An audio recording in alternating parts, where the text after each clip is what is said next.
Numbers chapter 22 verse 15.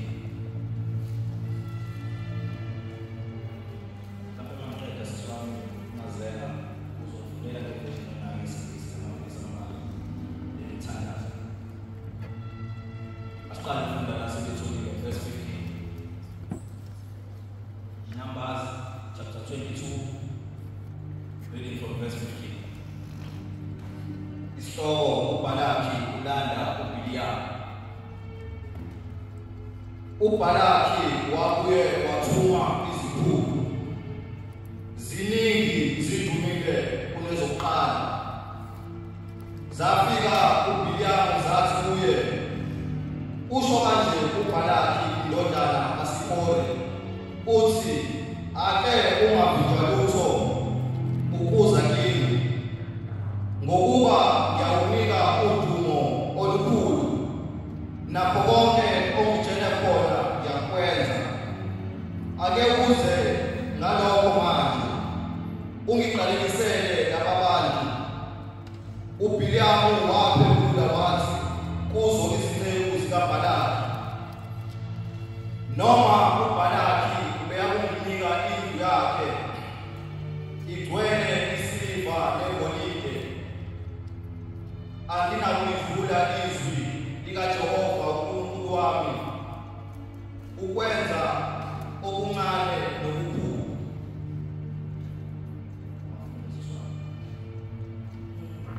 Numbers chapter 22, reading from verse 15. Then Balak sent other officials, more numerous and more distinguished than the first. They came to Balaam and said, "This is what Balak, son of Zippor, says. Do not let anything keep you from coming to me, because I will reward you handsomely and do whatever you say. Come and put a curse on these people for me." But Balaam answered them, "Even if Balaam gave me all the silver and gold in this palace, I could not do anything great or small to go beyond the command of the Lord my God." But Balaam answered them, "Even if Balaam gave me all the silver and gold in his palace, I could not do anything great or small to go beyond the command of the Lord my God." Izwi lakho liphilile futhi linamandla, likhali kunentenga esika hlangothi zombili. Ngalo khuluma kithi uNkulunkulu wethu udalo olusha, in the name of Jesus. Almighty God, may your word find root in our hearts. Egameni likaJesu Kristu waseNazaretha, izwi lakho lithele iy'thelo in our lives, even to 100-fold, Almighty God.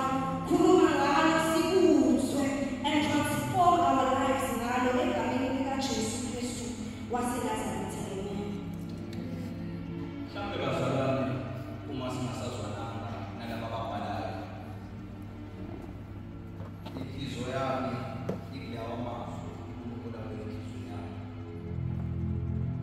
Uverse 18 lapha usithi, anginakuyivula izwi likaNkulunkulu wami. Anginakuyivula izwi likaNkulunkulu wami. La sifunda khona bazalwane incwadi enezincwadi ezibhalwa uMoses Israyeli uphuma eGibhithe. Lithi iBhayibheli usemva kokuthi uIsrayeli ekade ebambene nesizwe sama-Amori kule chapter ngemuva. Lithi iBhayibheli walwa nabo wabanqoba. Wayesesuka khona waqhubekela phambili. Kukhona isizwe sakwaMowabi esingaphambi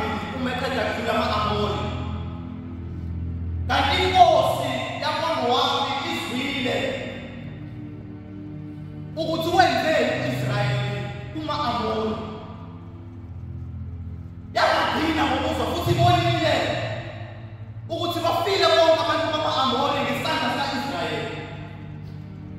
Nawe-ke esisabisa inkosi yakwaMowabi uBhalaki ukuthi nguyani olandelayo nabantu bakhe. Lithi iBhayibheli wayeseshawa luvalo uma ebona u-Israyeli.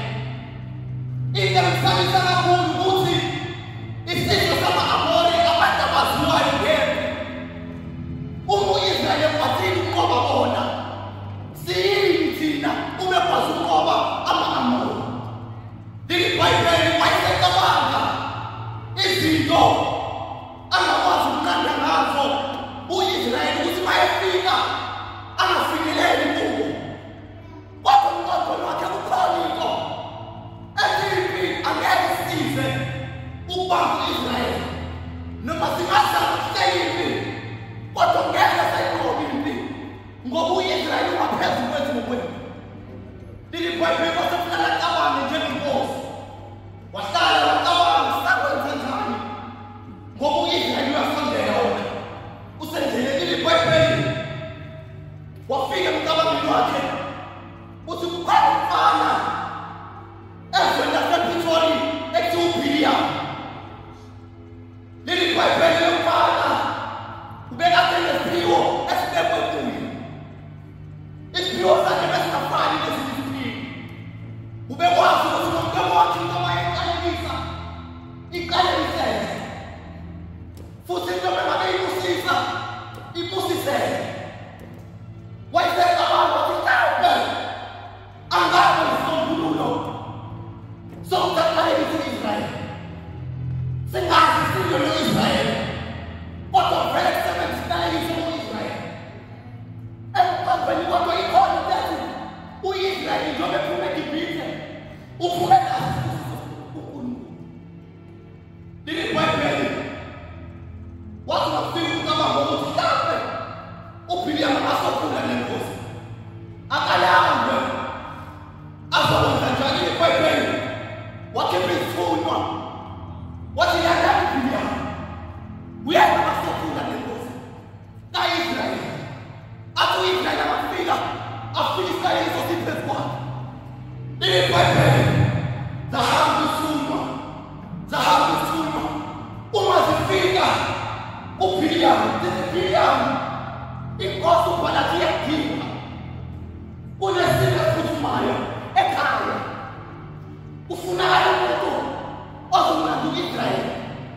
Ezindleleni zenkosi igama lakho lifikile lingaphezulu. Lithi iBhayibheli wathi ngiyasizwa isicelo senu ukuthi inkosi yangidinga. Ngiyafuna ukuyi-athenda le nto. Ngiyafisa ukuyi-athenda le nto yokuzoqalekisa u-Israyeli ngenxa le nto ebekwenini. uBhiliyamu uya-understanda ukuthi khona into ebekwenini, futhi ngapha lusizwe sakaMowabi ukubulala u-Israyeli. Lithi iBhayibheli wayecela ubusuku ngokubaphendula wathi ake umzuzu ake ngiyithuba ngihlale ngibe nethuba loNkulunkulu yangafuna ukuza, kodwa le ayifuni vele futhi ukuza, ifuna ngale ngibe nomzuzu nayo.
ayingivumela inkosi ukuthi ngiziphi.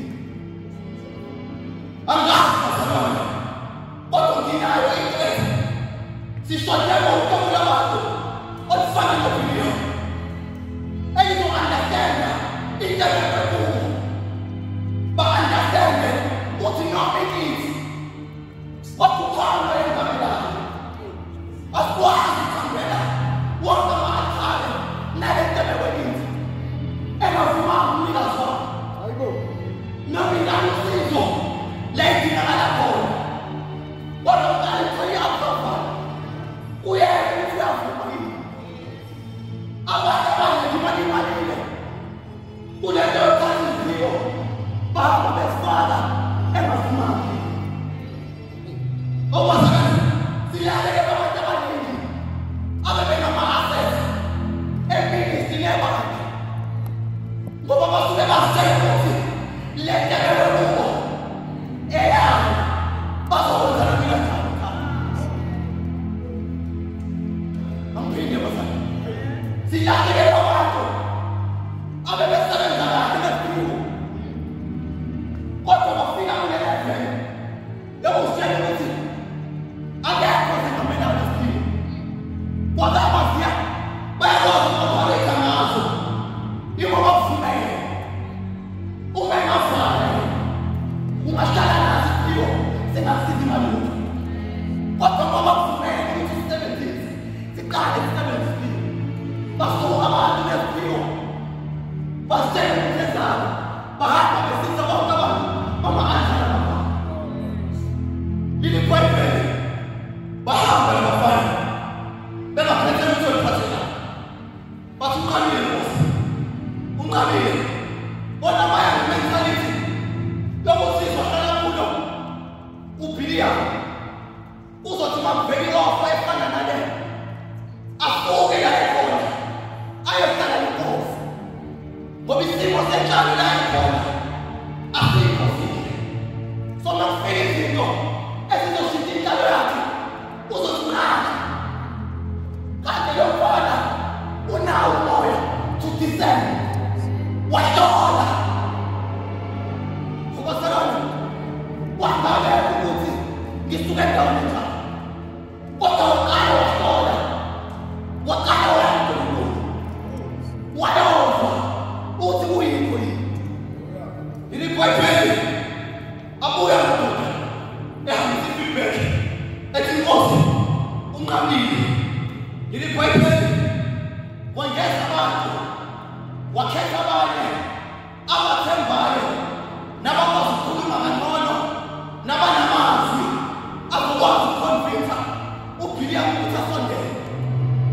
Ilikwayipeli babuyela khona bathi Bhiliya aphethe isithathemali lolu ndawo siyazi ukuthi uNkulunkulu akumqabelile olosamoyini ngoba le nto yesiphiwo iyinyama bazalwane ihamba ifuna bonke abantu bayayifuna le nto. Yonke imoya iyayi-attracta le nto yesiphiwo. Abazalwane wonke ama-althare ayafuna le mpilo zilungu. Kodwa uke wathi ukhona uTimothewu kodwa kubeliwe kuwe uzukulonde noma ingabekho into kodwa ungayihloniphanga le nto leyo nalowo bekile uzoba yizilele. IliBhayibheli abuyela madoda baphindela kuye babuya bathi usukhona ukukhuluma kwabo uthi le nto abathunywe manje alifani nasekuqaleni. Bathi ithe inkosi uma uza eqala yathi inkosi ma ungafunjwa lutho ukuza kini nakhona angiphinde basa ma ungafunjwa lutho ukuza kini ngamanye amazwi inkosi iyazi uthi khona into enamandla yokufimba abantu ukusela wonke ama-althare. Bayazi uthi khona into engaba namandla okufimba uBhiliya futhi bayazi uthi nawo amandla ngoba ikhona abazali kubalulekile ukuba nento efimbayo.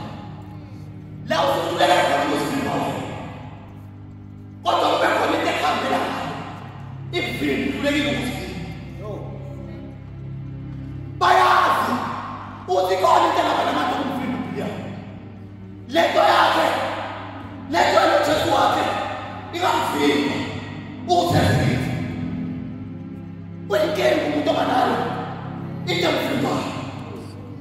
Yabo buhamba. Etholakala khona zonke. Izindawo zokufa. Mayingekho lento.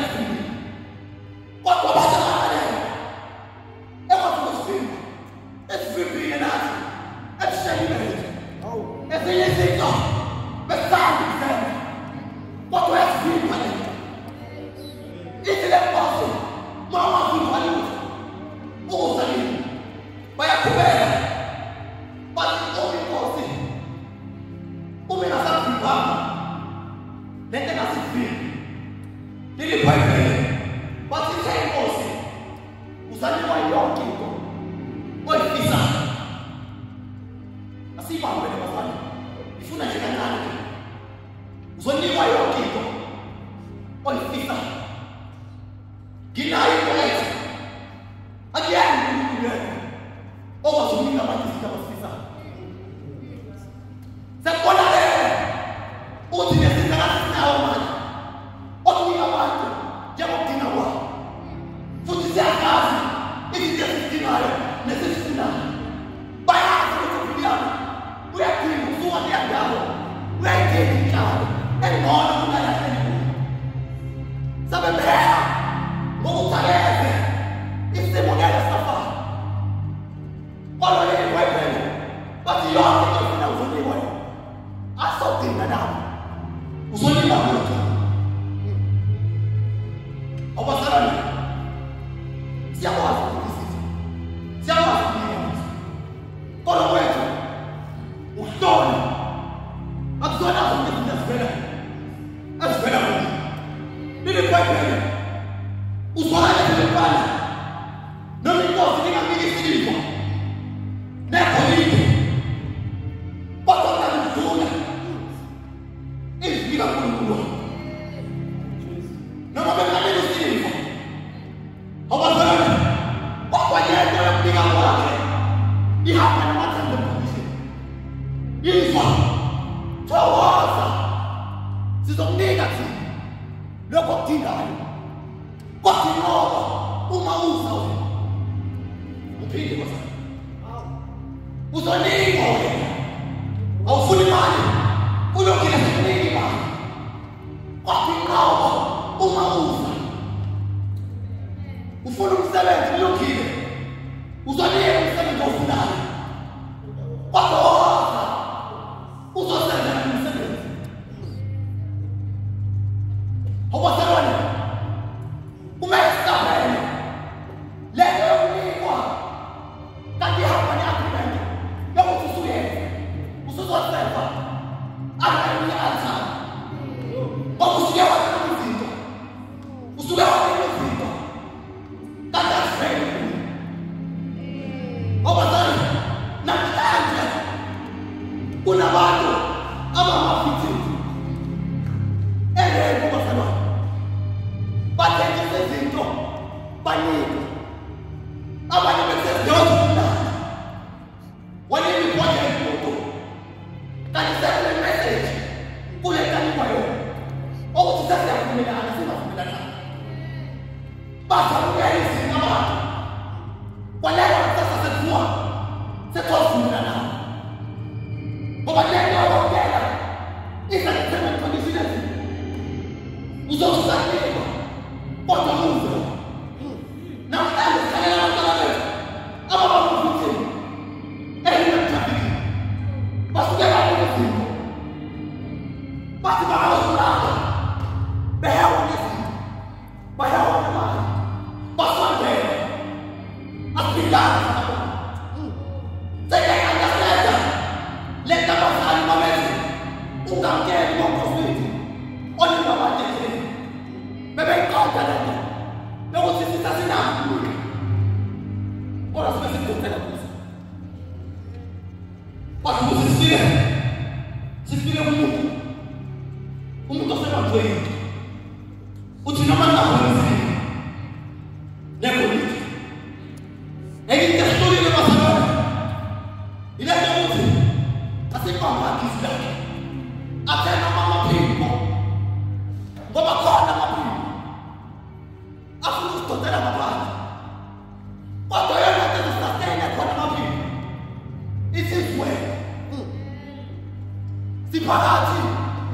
kwamaphimbo nezinyanga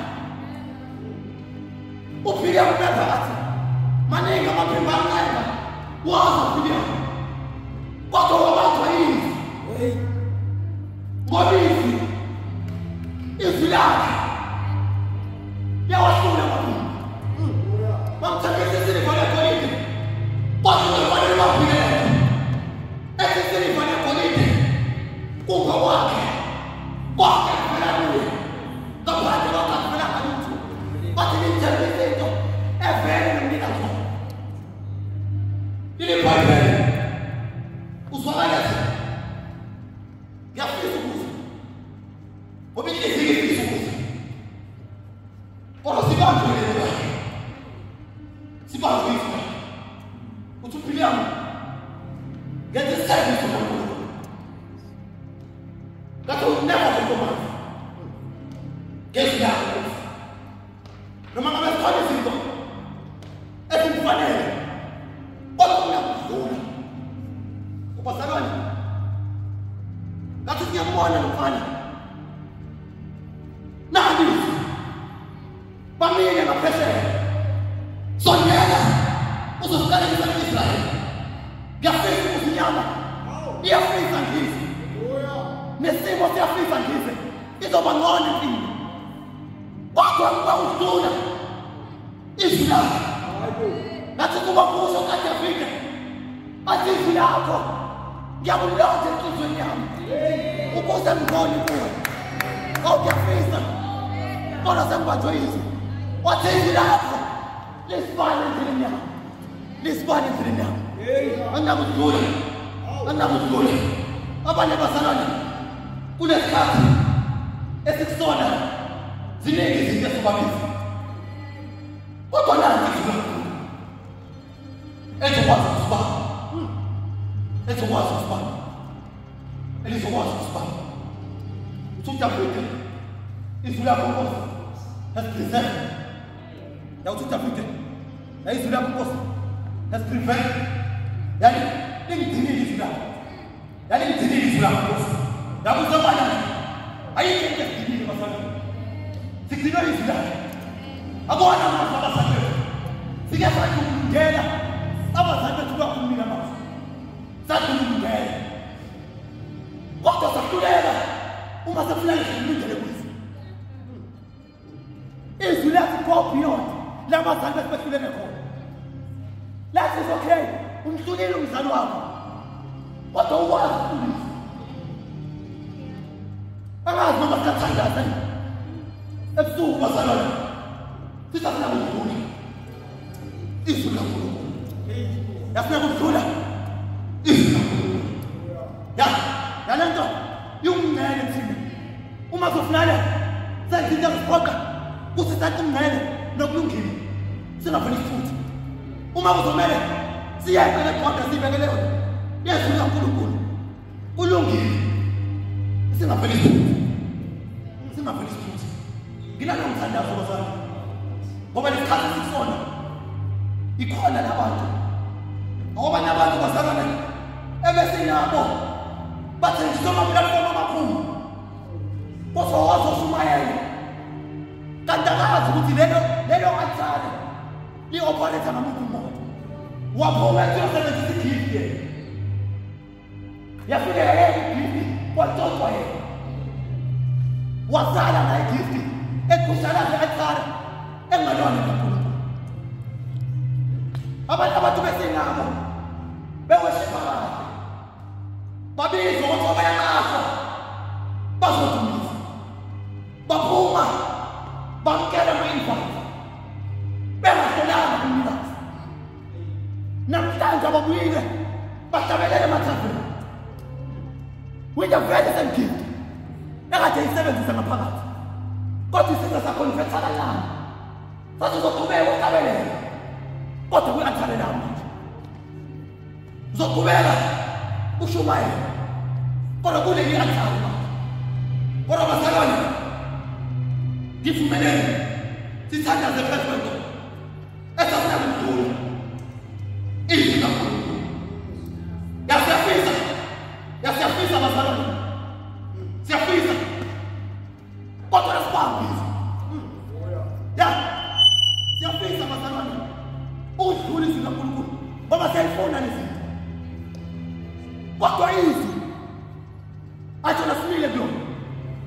simile kulo asinakudlulisa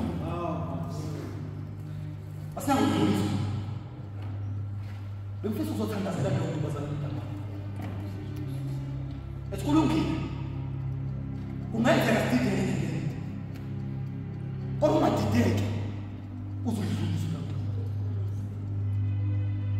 ithi bayibeli uma inkosi uNebukadnesari ememezela ukuthi akhonzwe uNkulunkulu ufika amadoda alibambile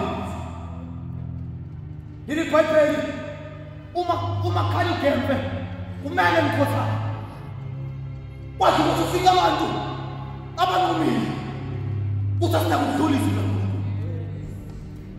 kodwa bakhothana uNkulunkulu bathi thina siwaphile umthetho kaMose ethi singabi nabanye uNkulunkulu ngaphandle kwakho leli bayibeli akhali ugembe amadoda athi asinakudlula izwi kaNkulunkulu yabuya inkosi ithi ngiyeza kwaniphothama bathi hayi konkubuso kwakhe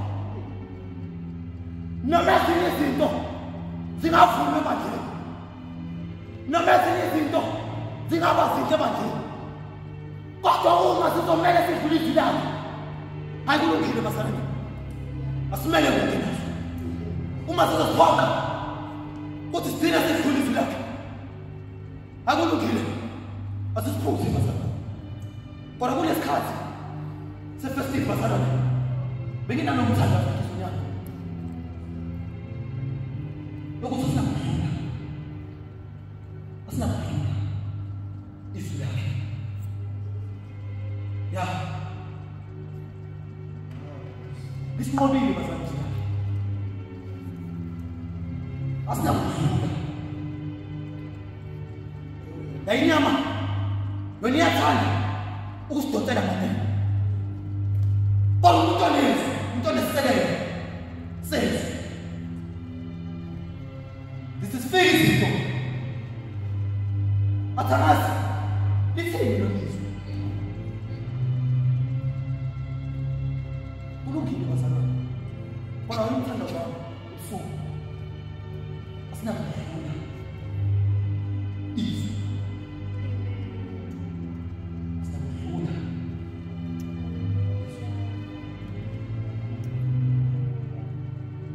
asinakudlula izwi cela senze umthandazo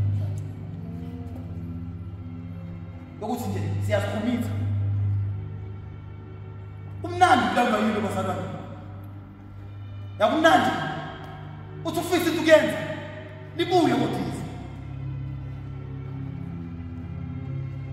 kube yilo elikuqoqayo